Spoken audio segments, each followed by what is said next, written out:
Salve, salve galera, como é que vocês estão? Tudo bem com vocês? Hoje a gente vai começar aqui mais um vídeo no Papo de Sofá. E essa semana a gente vai ter uma trilogia de vídeos, não é trilogia? Mesmo? Uma trilogia pra gente falar de uma belíssima trilogia, até né? porque, que né? começou Isso esse mesmo, universo. né? Ele vem de trilogias. Exatamente. Então nada mais justo e perfeito e simétrico como 3 pra fazer 3 e entregar Uma 3. trilogia pra falar de uma trilogia, mas perfeito. Né? Enfim, a gente achou melhor dividir esse vídeo da semana em 3 vídeos, porque senão ficaria um vídeo extremamente longo e vocês vão ver a leitura de roteiro que a gente vai postar. A leitura de roteiro tem 2 horas de duração, então assim, é muito assunto. É muito tempo. Antes de começar o vídeo, a gente queria falar uma coisa aqui, que foi um ponto que o nosso roteirista Ian trouxe pra gente e realmente é uma discussão tá muito à tona e que eu acho que qualquer pessoa hoje em dia que tem a oportunidade de falar isso, de botar isso pra fora, de expressar isso,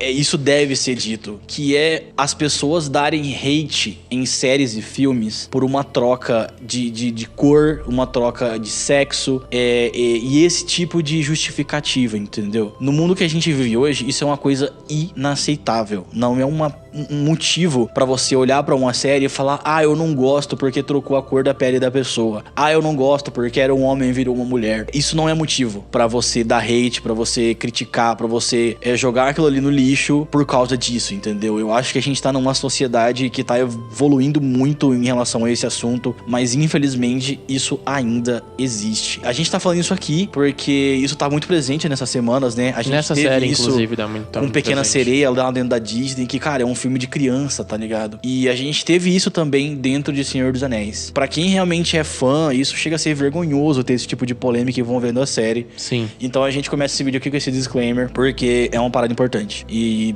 na nossa opinião, isso não é motivo pra nada pra você criticar. Assim, se a pessoa foi um ator ruim, se a série teve uma produção ruim, se a pessoa sabe, criticar, né, socialmente, fazer uma crítica construtiva, em cima do filme. né, mano? É como críticos fazem, Sim. né? Quando um ator atua mal, os críticos vai fazer uma crítica sobre ele. Falar que é ruim porque trocou sexo, trocou gênero, trocou cor de pele, tipo, não. Isso não é nem ser crítico, isso é pura maldade, Não, mano. isso é pura maldade, isso é ignorância, maldade. inclusive, eu acho. A gente não é adepto a isso, a gente não acha isso uma parada legal e a gente acha que esse assunto deve ser trazido à tona porque tava dentro do Senhor dos Anéis, isso aconteceu dentro do Senhor dos Anéis. Kings of Power. E na nossa opinião, não prejudicou de forma alguma. Eu acredito que só melhorou, inclusive. Inclusive, porque assim, como o nosso roteirista pontuou, nunca foi mencionado dentro dos livros cor de pele dos elfos, tá ligado? Que, só existe elfo branco, não só existe elfo negro, só existe elfo roxo.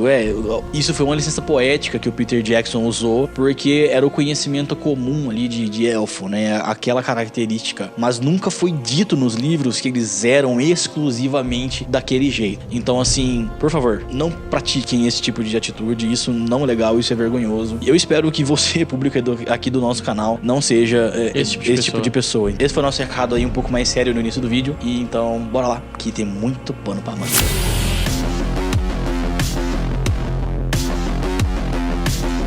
No último dia 14 de outubro, a gente teve o encerramento da primeira temporada da série do Senhor dos Anéis, Anéis de Poder, que inclusive dentro do audiovisual foi uma das séries com maior investimento por episódio. Foram cerca de 60 milhões de dólares por episódio. Lembrando que a gente tem 8 episódios e eu falei em dólares, então em reais é muita coisa. E detalhe, isso sem contar a parte de marketing e compra de direitos autorais. Então a Amazon gastou muito dinheiro nessa série. E a gente decidiu fazer 3 vídeos pra falar de Anéis de Poder, porque a série, por mais que ela tenha comprado direitos autorais de muitas obras de Tolkien, eles não compraram direitos de Silmarillion e Contos Inacabados das Terras-médias. A gente dividiu aqui esse vídeo, né, que seria um vídeo muito longo pra falar de uma vez só. A gente dividiu em 3 partes, porque a gente vai explicar pra vocês um pouquinho da lore de Senhor dos Anéis, do universo, como é que funciona, de onde foi criado, de onde saem as coisas. No segundo vídeo, a gente vai falar efetivamente sobre sobre a série, né, dos personagens da série, de quem tá na série, quem apareceu, qual o envolvimento desses personagens com a história. E no nosso terceiro vídeo que a gente sim vai dar a nossa opinião pessoal aí, o que aconteceu na série, qual foi o desfecho, as coisas que a gente gostou, as coisas que a gente não gostou. E né, que é o papo mesmo vai ser ali no terceiro vídeo. Mas o primeiro e o segundo vídeo estão recheadíssimos de informação para vocês ficarem por dentro de tudo de Senhor dos Anéis, Anéis de Poder. O universo de Tolkien, ele é chamado de Arda, e ele tem muita semelhança com o próprio cristianismo que a gente tem na nossa sociedade, porque a criação dele foi baseada nas crenças pessoais ali de Tolkien e tudo mais. E, inclusive, dentro deste universo, um dos nossos primeiros seres se chama Eru Ilúvatar. Esta entidade, cujo nome traduzido significaria o único pai de todos, seria o equivalente a Deus, né, que a gente tem no cristianismo. Eru, como era um dos primeiros seres do universo de Tolkien, ele era um ser muito solitário, e ele acabou por criar outros seres mágicos chamado Ainur, que na tradução significam os sagrados. Eles são equivalentes ali aos anjos e os arcanjos, comparando ali com o nosso cristianismo. Em um certo momento, os Ainur tiveram visões que os inspiraram a escrever uma nova canção para entreter Eru, e essa canção viria a inspirar a criação de uma terra. De tão boa que era a canção, chamou a atenção ali do deus Eru. Essa canção viria a inspirar a criação de Ea, que posteriormente viria a se tornar Arda, como a gente conhece aí, né, a terra que dá início ao universo Tolkien. Então, esse pedacinho de mitologia aí é a criação do começo, né, de todo o universo Tolkien. E o nome dessa canção é Anulindale, que a gente teve que ensaiar muito para poder falar. E dentro dos Ainur, a gente tem duas divisões de classe, os Maiar e os Valar. Os Valar, eles representam os Ainur mais poderosos que existiam na época. E a outra classe, os Maiar, foram criados para auxiliar esses seres mais poderosos, que eles tinham responsabilidades maiores na criação de Arda. No início, além da criação lá de Eru e Ilúvatar, a gente teve aí a criação dessas duas sequências, né, que são os Maiar e os Valar, sendo os Valar mais poderosos do que os Maiar. E se vocês notaram aí mais uma semelhança com o cristianismo, os Valar, eles seriam mais ou menos ali os arcanjos, e os Maiar seriam os anjos, né? Que os arcanjos são os anjos superiores, maiores, mais próximos a Deus. Então a gente tem também aí essa referência, essa divisão de classe. E já trabalhando ali para povoar Arda, os Valar e os Maiar estavam trabalhando na criação dos filhos de Ilúvatar, sendo os primogênitos mais conhecidos aí pela gente por elfos, que foram seres ali abençoados com a imortalidade, habilidades ali um pouco superiores, inteligência, conhecimentos um pouco superiores, que foram, né, realmente ali os primogênitos da criação dos filhos de Ilúvatar. Segundo, a gente teve a criação da galera que não era imortal, que eram ali considerados seres inferiores, com habilidades inferiores, que viriam a ser os humanos. Então a gente tava tendo aí o início, né, do povo que ia morar ali em Arda. E dentro dos Valar tinha um cara que ele tava meio incomodado, ele achou que tava demorando muito o processo ali. Ele era chamado de Vala-Aule, e ele quis criar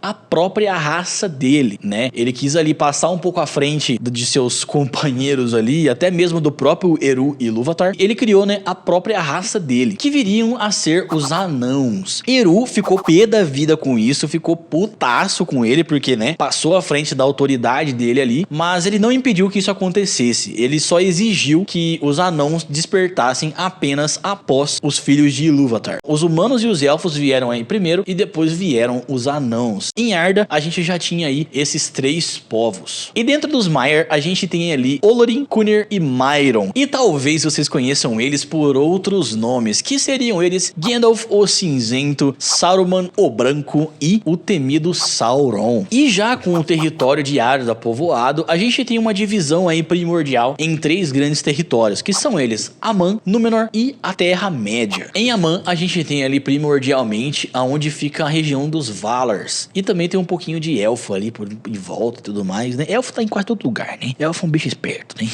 Em Númenor, a gente tem os humanos superiores, que lá na frente a gente vai explicar o porquê, mas foram humanos que foram presenteados aí com as habilidadezinhas diferenciadas. E lá na Terra-média, a gente tem ali os anãos, os humanos comuns, os meros mortais, e também um pouquinho de elfo também ali, né? Só que eles só ficam lá quando tá um clima mais agradável. O problema realmente começa quando Melkor, o mais belo dos Ainur, converte ali alguns Maiars, elfos e humanos, e começa a gerar ali muito conflito, né? Eles ficam ali um pouco mais insatisfeito com várias situações, agindo de forma não tão legal. E Melkor vem depois a ser conhecido como Morgoth. E vocês podem novamente voltar e comparar ao cristianismo, porque Morgoth se assemelha muito com uma história que a gente tem de Lúcifer. Os Maiar corrompidos por Morgoth viriam a se tornar os Balrogs. O principal deles, que era ali seu braço direito, era Sauron. E também vocês podem lembrar de um Balrog também muito icônico, que aparece lá na cena com o Gandalf do famoso You shall not pass. Então, cada Balrog ali, né, tem a sua personalidade. A gente tem Sauron, que é aquela mais místico e tudo mais, e tem também aquele bichão lá medonho. Então, assim, mas Balrogs são ali os Maiars que foram corrompidos por Morgoth. Enquanto os elfos, que eram seres inferiores aos Maiar, viriam a se tornar os orcs. Então, né, os Maiar viraram Balrog e os elfos corrompidos viraram orcs. E o fim da Primeira Era se dá com a derrota de Morgoth pela aliança das raças guiada pelos Valar, que foi justamente quando Sauron, que era seu braço direito, pegou e desapareceu com os orcs sobreviventes. Ou seja, ele viu que estava sendo derrotado ali, que ia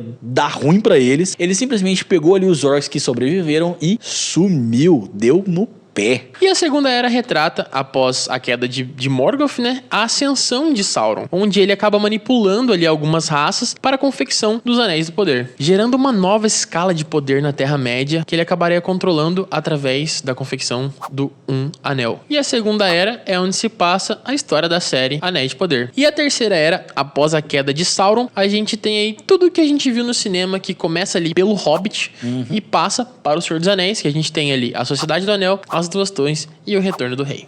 E essa, pessoal, é a nossa explicação aí da base do universo de Tolkien, para vocês entenderem aí quem são os Balrogs, quem são os Maiar, da onde vieram os elfos, da onde são os humanos. E nos próximos vídeos a gente vai comentar mais profundamente o que cada coisa tem de papel dentro da série de Anéis de Poder, ou até mesmo lá em Senhor dos Anéis a gente vai fazer algumas referências e falar o que são, né, algumas coisas. E esse foi o vídeo de hoje. Se você gostou, já deixa o seu like aí embaixo, porque foi muita pesquisa pra gente achar tudo isso aqui pra vocês. Na verdade, essa pesquisa foi só entrar no crânio do nosso roteirista, porque ele é um nerdola de Senhor dos Anéis. Uma Wikipédia viva. Realmente uma Wikipédia viva de Senhor dos Anéis. E ele sabe tudo e colocou aqui pra gente. Eu sei de grande parte também, mas, né, igual ele não tem ninguém. Mas enfim. E esse foi o nosso vídeo, galera, sobre Anéis de Poder. A gente se vê daqui a alguns dias. Um abraço e falou!